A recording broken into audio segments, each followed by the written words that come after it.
Hello, this is Coach Wilson, and this is Unit 7, Day 6.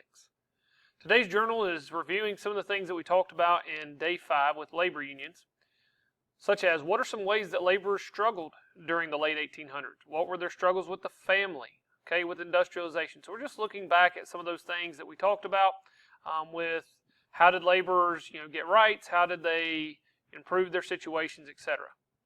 All right, so today we're going to be looking to the west. This is Day 6 notes, so we're going to be trying to move on to some other things outside of the industrial situation. And we're going to be talking about what advantages and disadvantages were made possible by westward expansion. Now, many people had already settled westward lands as a result of just various settlement movements, such as, we'll talk about the Homestead Act a little bit. We'll talk about, obviously the gold rush and 1849. There's a ton of things that have brought people out to the west. But after the Civil War, people began to fill in the middle, such as the Great Plains, the Pacific Northwest, and the Southwest. So more people started going out those places. And the reason they went is, number one, is a chance to own a farm, own land, own your own business, basically, be your own boss. Some were actually fleeing racial prejudice, and some Europeans were actually forced into military service in their home country, and so they were fleeing to America into the West, trying to get away from that. So there's multiple reasons why you would have went west during this time. Now, there's some things that actually pushed settlers westward during this time. First of all was the Morrill Land Grant in 1862. This gave 140 million acres of western land to state governments, and then the land would be sold to bankers and speculators. And these speculators, they bought up large areas of land in hope of selling it for a profit later. So what they were trying to do is get these state governments land that they could then try to sell to people. They were also trying to help them expand and also help them to further purpose people westward.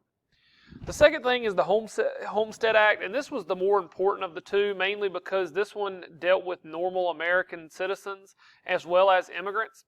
And it offered Americans and immigrants who were planning to become citizens 160 acres of public land. Their only job was that they had to pay a $10 registration fee, which many actually struggled to do because they didn't have very much money. And after 5 years, as long as they farmed it and maintained it, they could claim the land as their own. So 160 acres would be in your family permanently.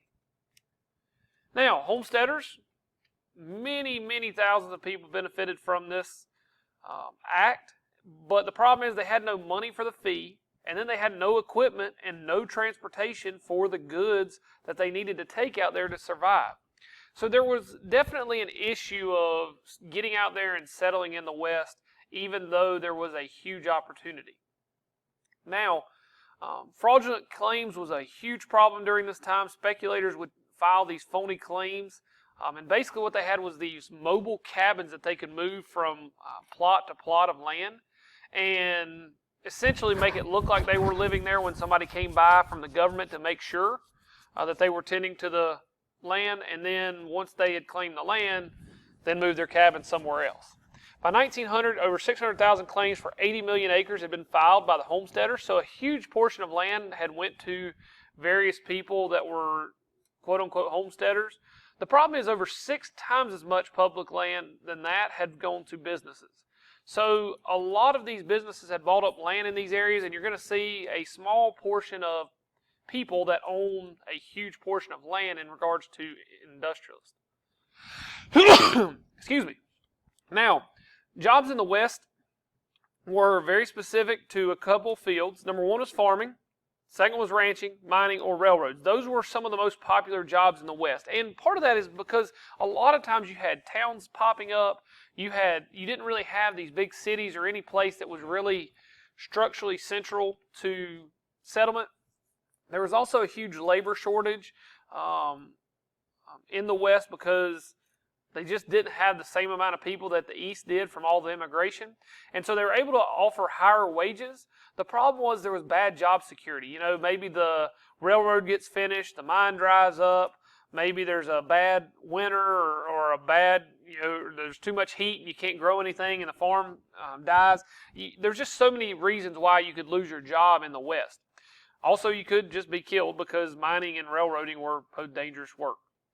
Multicultural workforce, though. You had whites, African Americans, Chinese, Filipinos, Mexicans, Native Americans, and Indians.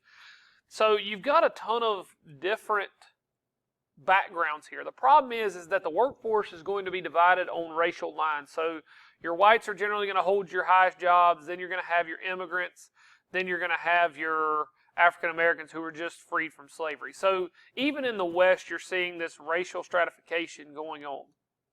Now, African Americans were also dealing with racial prejudice in the South, and many of them wanted to move west in order to get away from this, and they began to plan a mass exodus westward to Kansas. Many African Americans decided that they were going to join this exodus, and like the children of Israel, leave Egypt.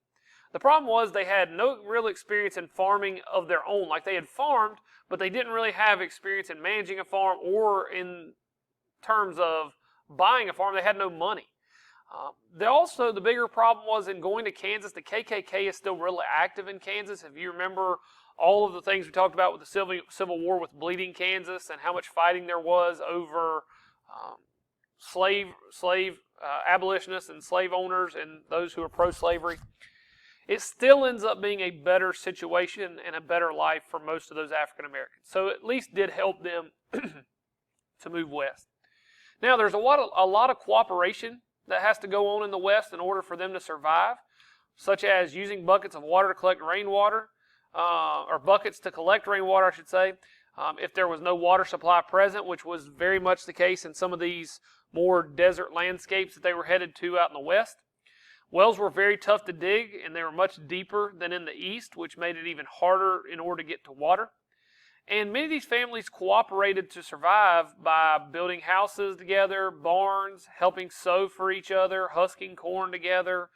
They just shared and worked together in whatever they could do. Now, the frontier was also open to women, and women made many claims for homesteads.